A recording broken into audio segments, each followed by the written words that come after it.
Pessoal, que a gente está aqui com a esposa do Julian Assange, que também veio participar dessa homenagem. Hi, how are you? Fine.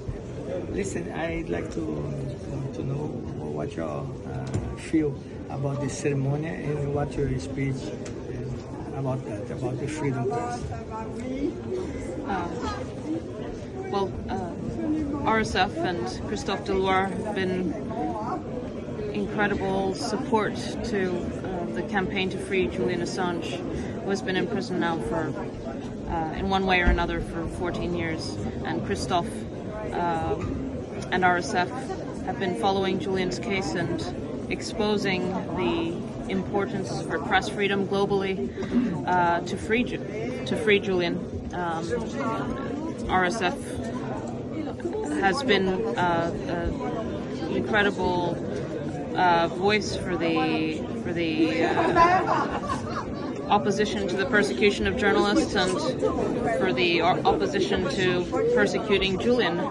Julian's case is the greatest attack on press freedom globally in our times, and that's why Reporters Without Borders made it a global priority in their campaigns. And Christophe had personally visited my husband in prison.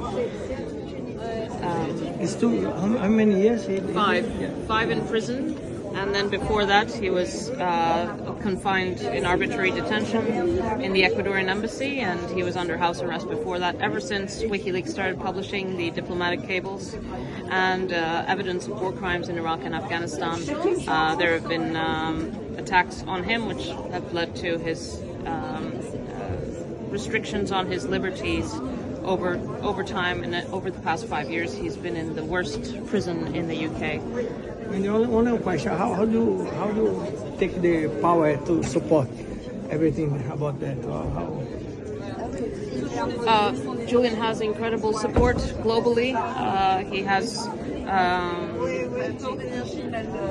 from NGOs like Reporters Without Borders, but also increasingly large institutions like the Council of Europe, who is preparing an investigation into his case, the UN Special Rapporteur on Torture, and it is now considered the most high-profile case of a journalist in prison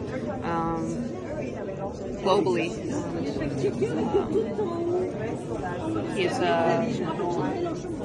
He is being persecuted for his publications, for news gathering and for publishing.